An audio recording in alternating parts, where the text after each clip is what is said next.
8 de la mañana con 35 minutos, 8 con 35 minutos. En Punto Noticias de Radio Pichincha saludamos con nuestro tercer invitado. Nos acompaña vía telemática el segundo vicepresidente de la Asamblea Nacional, el legislador Darwin Pereira de la bancada de Pachacuti. ¿Cómo está, asambleísta Pereira? Bienvenido, buenos días. Le acompañamos y le saludamos a Alexis Moncayo, quien le habla, Licenia Espinel. Una jueza les ha dado un plazo de 72 horas para que posesionen a los vocales del Consejo de Participación Ciudadana y Control Social. Varios representantes de las bancadas se han pronunciado al respecto, unos a favor, otros en contra, y alguno de ellos incluso ha llegado a decir que detrás de eso está la mano del gobierno a través de uno de los vocales, de la judicatura y de un asambleísta. ¿Y qué hay de cierto en todo esto y qué va a pasar con esa disposición judicial? ¿La van a acatar, no la van a acatar? Cuéntenos, por favor. Buenos días, bienvenido. Buenos días, muchísimas gracias, un saludo a la culta audiencia, siempre a las órdenes, gracias por la invitación.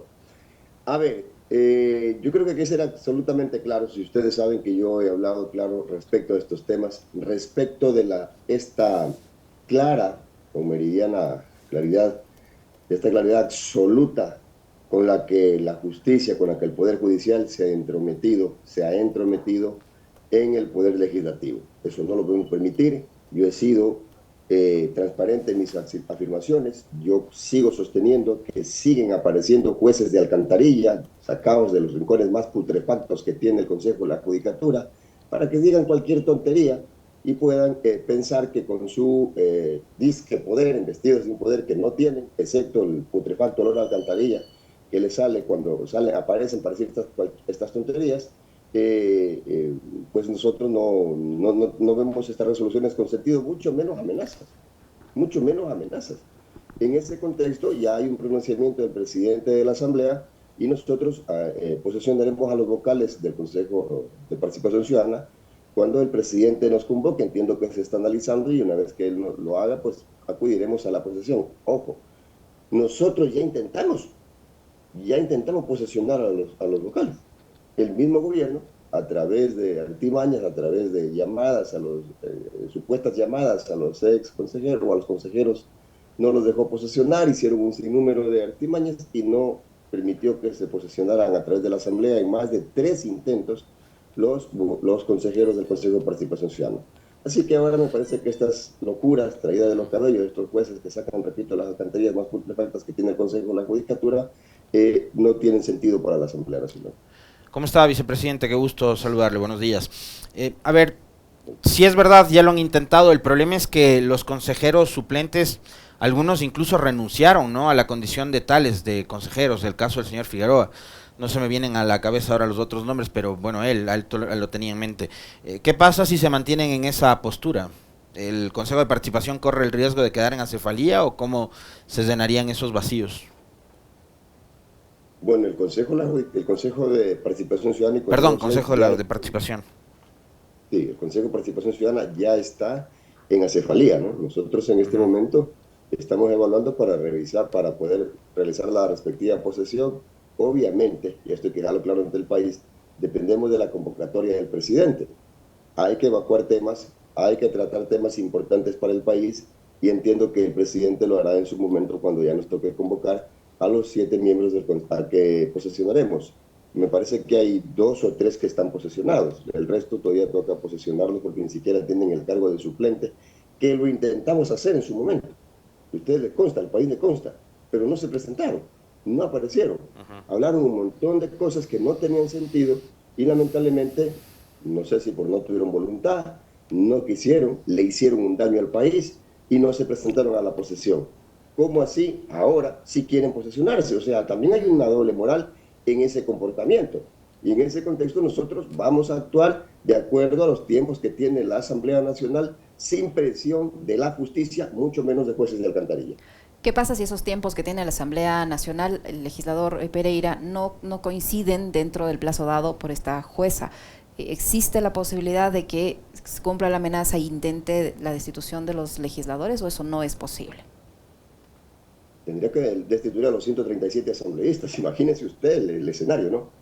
Tendría que destituir a los 137 asambleístas. Eso sería una locura. Punto 1. Punto 2. No está facultada constitucionalmente siendo juez de primer nivel para poder destituir a nadie. Ella no tiene esa potestad. Estamos hablando de un poder del Estado. No estamos hablando ni de los hijos de ella, ni de la familia de ella, ni nadie. O sea, yo le exijo a la jueza y al Poder Judicial respeto.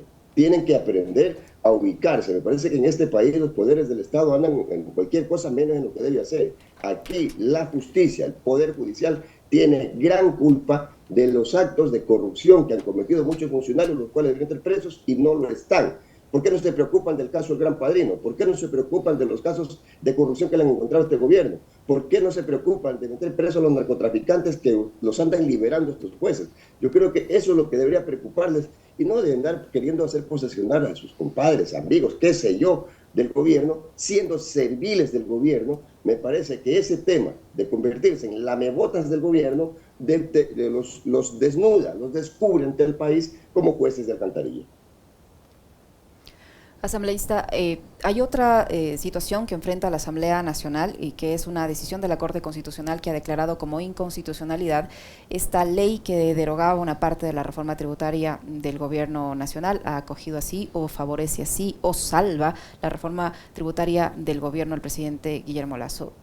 Según el dictamen de la Corte, ustedes cometieron allí una inconstitucionalidad. ¿Cómo toman esta decisión de la Corte? La verdad que, bueno, soy abogado, siempre he sido respetuoso del derecho y obviamente nos toca acatar. Ya es un pronunciamiento de la Corte y en ese contexto pues se ha seguido todo el procedimiento legal y se ha llegado a esta instancia y obviamente ya no nos queda más que acatar. Sin embargo, no puedo estar de acuerdo toda vez de que el 140, el artículo 140 que invocamos nosotros para poder llegar a esta malhadada reforma tributaria, dice con absoluta claridad que la Asamblea Nacional podrá derogar, podrá eliminar los decretos ley. Pero ahora la Corte, de lo que yo he leído la sentencia, dice que sí, podemos derogar, pero al tratarse de un proyecto tributario, tenemos que esperar que el presidente nos diga que lo deroguemos. O sea, no tiene sentido lo que la Corte dice, porque jamás el presidente nos iba a decir que deroguemos un decreto ley que él mismo aprobó. Entonces, me deja un sinsabor ahí. Bueno, es la interpretación de la Corte Constitucional. Estamos en un país constitucional de derechos y corresponde acatar. Sin embargo, tengo mis razones para no estar de acuerdo y se las he explicado. Yo no veo forma de que ningún presidente, ni este ni ninguno, quiera derogar su propio decreto ley. Se suponía que estaba el 140 para justamente evitar esta salvedad o para salvar la posibilidad de que sea el presidente el que diga, ¿sabe qué? Me arrepentí, ahora ya no soy Drácula, soy vegetariano y quiero eliminar la reforma tributaria. No tiene sentido en realidad eso, pero bueno, hay que acatar, es la Corte. Vicepresidente, yo quería pedirle también a usted una reacción con respecto de lo que ha sido una declaración de uno de los integrantes más escandalosos que tiene la Asamblea, y de los más mediáticos, ¿no? Porque cada vez que él habla, todos los medios le amplifican, le ponen micrófonos y cámaras. El señor Villavicencio, no sé qué encuestas tenga, pero creo que ya no le gusta mucho cómo está el tema entre el sí y el no. Entonces, le ha recomendado al presidente pedirle que decrete la muerte cruzada y que mande a la casa a los 137 asambleístas. ¿Qué opinión le merece a usted de esta nueva declaración de Villavicencio, que es asambleísta también, no?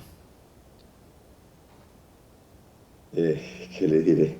Yo siempre he dicho, soy un hombre de la costa, ¿no? Y acá decimos, no se tiene la culpa el que habla tonteras, sino el que le cree, ¿no? Entonces, yo creo que esas palabras ya son, yo diría, un número más del circo criollo que él ha montado en este país para ganarse micrófonos y ganarse el show. Yo he sido absolutamente claro y he dicho que este tema de la muerte cruzada es el tema de la gallina culeca. Yo creo que ustedes conocen la gallina culeca, cacarea, no sabe si es gallo, no sabe si es gallina, no sabe si comer, no sabe si no comer, no sabe si comer gusanos, comer maíz, no sabe qué hacer con su vida. Entonces ese es el cuento de la gallina culeca, el tema de la muerte cruzada. Yo creo que ha faltado seriedad en el tema. No se puede jugar con una institución jurídica tan seria como la muerte cruzada. No la ha querido aplicar el presidente, no ha tenido los pantalones para aplicarla, y yo creo que en este momento ellos, porque ha sido del lado de ellos, del presidente, y obviamente el señor Villavicencio es un aliado, es uña y mugre con el presidente, no sé quién es la mugre ahí, pero son uña y mugre con el presidente, han jugado con usted aquí y no la han querido aplicar. ¿Por qué? Tendrán sus razones. Nosotros le hemos dicho, se lo hemos dicho al gobierno, se lo hemos dicho al país, que nosotros no le tenemos miedo a la muerte cruzada, que cuando la quiera aplicar, la aplique, pero no pueden estar jugando con eso, pues. Me parece que es una falta de respeto al pueblo ecuatoriano andar diciendo, uy, no, como no me dieron este juguete, voy a aplicar la muerte cruzada. Uy, no, como no me dieron este chupete, voy a aplicar la muerte cruzada. Malos, malos, malos. Esto no es, discúlpenme, pero este país no puede ser el país de las payasadas de ellos. Yo creo que hablar ya de payasadas, perdón por los payasos, pero por de estas payasadas de mal gusto, porque son hasta años, ni siquiera para hacer chistes sirven, yo creo que no tiene sentido para el país, por favor. Asambleísta Pereira, el ministro de Gobierno ha comparecido a una de las comisiones de la Asamblea Nacional y allí se le consultó sobre si se está usando fondos públicos para hacer campaña por el sí en la consulta popular por parte del gobierno. El señor ha dicho que no es así. Sin embargo, hemos visto permanentemente a 3 funcionarias que no han pedido o no se han acogido a una licencia para hacer esa respectiva promoción del sí a la consulta popular. ¿Les resulta convincente la explicación que ha dado el ministro de Gobierno sobre ese tema? Y también entiendo que en esta Comisión de Seguridad se le pidió al ministro de Gobierno que explique cuáles son las organizaciones o los partidos o los candidatos que estarían supuestamente financiados por actividades ilegales como el narcotráfico y que estarían en contra de la consulta popular, y él se limitó a decir qué es lo que se dice en los medios, que no puede atreverse a afirmar con pruebas de que organizaciones políticas o candidatos que apoyan el no en la consulta popular estén financiados por este tipo de actividades ilegales. ¿Qué decir frente a esas afirmaciones del ministro de Gobierno? Que le miente descaradamente al país, como le ha mentido siempre este gobierno. Este gobierno se ha caracterizado por ser uno de los gobiernos más mentirosos que ha tenido la historia del país. O sea, yo no he visto gobiernos más mentirosos que este, ¿no? Yo pensé que lo había visto todo con Lenín Moreno, pero con este en realidad, Lenín Moreno pasa a ser un bebé de pecho al lado de este gobierno. Miente descaradamente, o sea, con un cinismo increíble, o sea, es una locura. Cuando uno lo escucha al presidente, él vive en un país en el que no hace falta medicinas, en que no hace falta salud, todo el mundo está trabajando, los hospitales están a rebotar de medicinas, los estudiantes están consiguiendo cupos para las universidades. Ese es un país en realidad, yo no sé qué país será ese, pero en ese país al menos no vivo, yo no vivo. Él dice que solo se están matando entre delincuentes, pero que las personas de bien no tienen por qué preocuparse. O sea, él no le han contado que existen vacunas, que están vacunando a la gente, que hay niños muriendo en fuego cruzado. O sea, este señor definitivamente vive en cualquier planeta, vive en cualquier país, menos en el Ecuador, por si acaso. Entonces a mí me da desesperación, me da pánico, me da terror escucharlo al presidente. Y obviamente los ministros, ¿qué podemos esperar? Que repitan ese discurso, un discurso que yo no sé cómo ser ministro. Debe ser bien difícil ser ministro en un gobierno como el del señor Lasso, ¿no? O sea, tener que repetir un libreto, pero un libreto de terror, un libreto que no se compadece con lo que le está pasando a la gente. ¿Cómo así que los funcionarios no están haciendo campaña por el sí? Si ha sido público y notorio, en derecho, y esto los abogados que me están escuchando deben saber, lo que es público y notorio no se prueba, pues. O sea, yo no puedo decir, no existe la mitad del mundo, o pruébeme que existe la mitad del mundo, pues, o sea, la mitad del mundo existe, todos sabemos, y me refiero al lugar físico que tiene Quito. ¿Sí? No podemos decir que no existe, si es público y notorio que existe, van los turistas, todo el mundo lo ha visto. Entonces, este señor dice que sus funcionarios están haciendo campaña por el sí, se han estado hasta en noticieros nacionales. Pero el cinismo con el que actúan es una locura, es una cosa de locos, ¿no? Entonces, los descubren con las manos en la masa. No, es mentira, güey, pues si lo tienes ahí, lo tienes en tus manos, es mentira. O sea, ellos siguen creyendo que el país les cree y estamos... es una locura, ¿no? Entonces, sí, dígame. Concrete, vicepresidente, ya le traslado yo mi inquietud. Iba a la otra parte de la pregunta, que ya hasta se me escapó. ¿Cuál era la otra parte? Sobre el financiamiento de los candidatos y de las organizaciones políticas proveniente de actividades ilegales como el narcotráfico, y que serían esas las que están apoyando el no en la consulta popular. Ayer el ministro también ha señalado que no tiene pruebas, que eso es lo que se dice, que se presume por qué no apoyan la consulta popular, que podría ser porque la consulta popular va a afectar a ese tipo de actividades, según el ministro, pero que no hay las respectivas pruebas. No se atrevió a decir si tenemos la información y las pruebas con nombre y apellido, con nombre de organización política, quién está recibiendo ese tipo de financiamiento. No han podido sustentar eso en la comisión. Ustedes supongo que han seguido la política ecuatoriana de cerca, ¿no? Hemos tenido políticos en realidad en este país de lo peor. O sea, hemos tenido campaña sucia de todo tipo.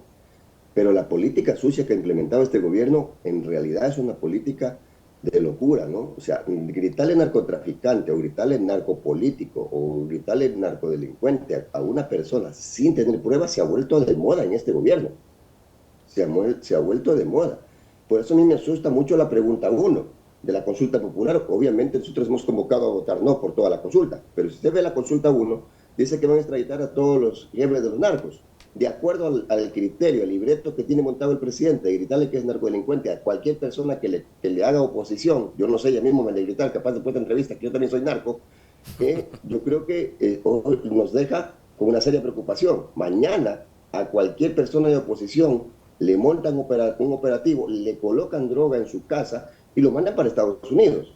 Eso es lo que a mí me asusta y eso es lo que me preocupa, que se venga después de esto la generación de falsos positivos, porque para eso fue campeón Uribe y está demostrado jurídicamente por sus propios generales que en el gobierno del señor Uribe en Colombia hubieron falsos positivos, y en ese contexto es lo que yo veo que este gobierno está pretendiendo llegar con la pregunta 1, que pretende extraditar a los supuestamente a los narcolíderes, cuando en realidad en este momento no se ha visto eso, pero con el discurso que tiene, de que le grita narcodelincuente, cualquiera que se le cruza por el frente mirándolo mal, uy, me miró mal, sí, le digo narcodelincuente, uy, me causa oposición, le digo narcodelincuente. Digo, pero es un tema muy serio, y no es posible, y sé lo que es el presidente, pues, que después de un año sale a decir, uy, ha sido mentira, no he tenido pruebas, perdóneme, y tiene una sonrisa así, no sé si ustedes vieron la película El Guasón, pero el Guasón es idéntico a él, cada que sale a decir que se ha equivocado, pues, cada que sale a hablar cualquier de las tonteras que él habla. Entonces, yo creo que esas cosas le hacen mucho daño a la política.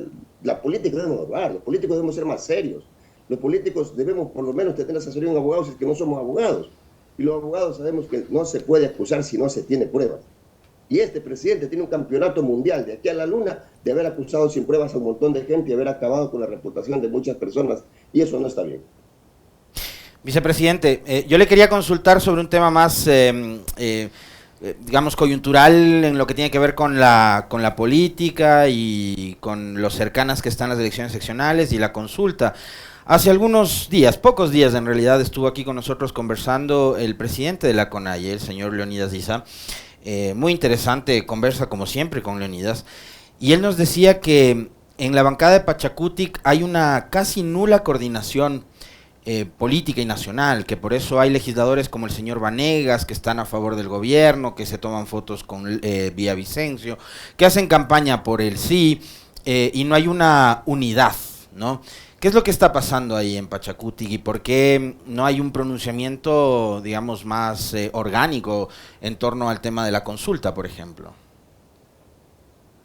Vi la entrevista y me preocupaba cuando Leonidas generalizaba. Y en política las generalizaciones hacen daño. Yo siempre he sido enemigo de las generalizaciones. Yo no puedo decir los periodistas de Quito son unos corruptos. Y los involucré a ustedes y yo no tengo pruebas de que ustedes sean corruptos. Entonces yo no puedo decir esas cosas. Consecuentemente tampoco se puede generalizar los asambleístas de Pachacutic, porque ahí me también involucran a muchos compañeros que los he visto en la lucha, que los he visto incluso en las calles, que los vi en las movilizaciones de junio. Entonces yo creo que cuando hay que siempre ser justos y poder dar nombres. Se ha dado nombres y en ese sentido yo coincido con Leonidas. Me da la impresión de que hay compañeros que están con la agenda del gobierno y ha habido un pronunciamiento del señor Vanegas, no recuerdo si fue de ayer o de anteayer, que va por el sí. Eso es un claro desacato a una decisión de Pachacutic. Con todos los errores que nos puede hacer el señor Isa, nosotros tenemos una decisión tomada en la máxima instancia de Pachacutic, en el Consejo Político, por todos los coordinadores provinciales, por todos los dirigentes nacionales. Y ahí todos tuvimos la oportunidad de debatir el tema.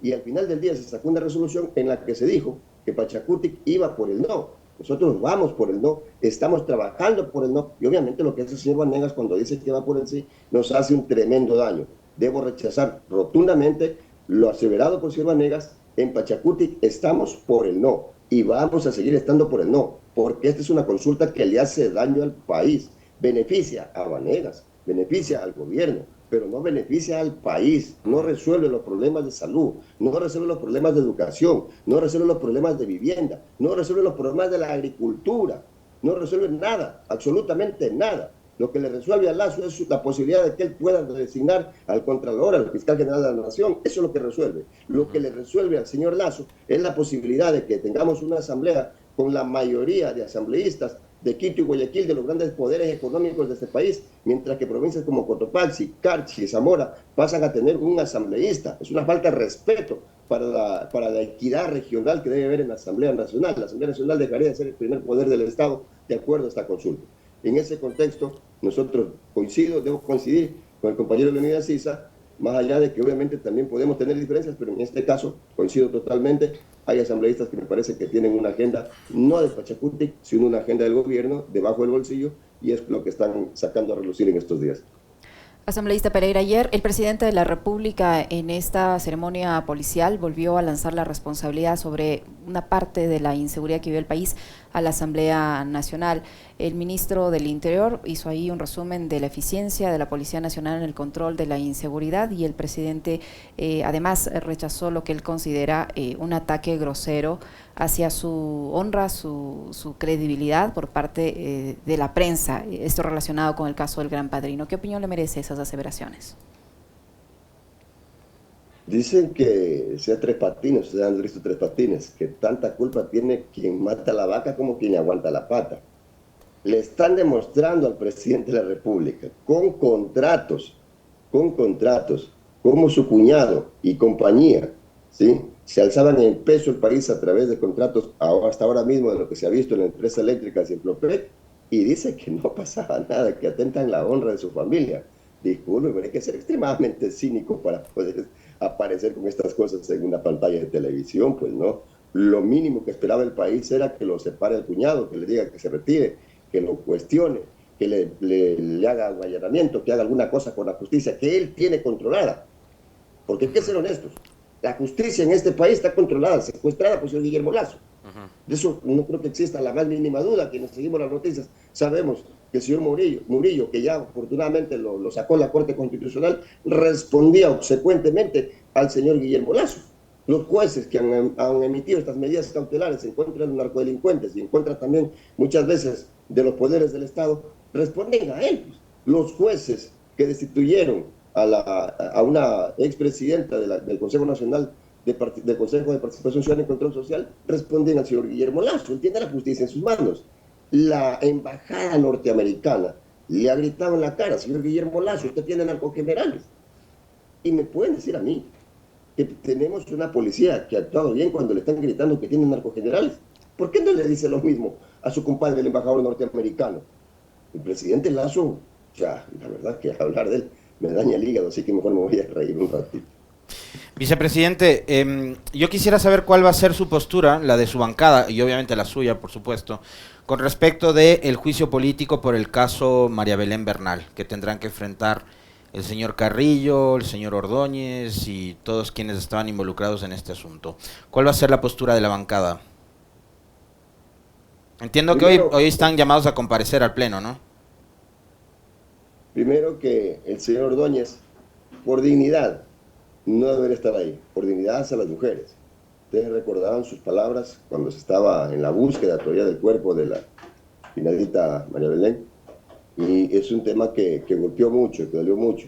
Sin embargo, muchos movimientos feministas callaron. Fuimos pocos, pero un poco los movimientos feministas que también se pronunciaron en contra de esas palabras misóginas, porque el señor Diego Ordóñez ha sido un misógino. Aquí fue sancionado por misógino, y en ese contexto necesitamos, yo creo que darle una lección desde la Asamblea Nacional de lo que no se debe hacer en este país.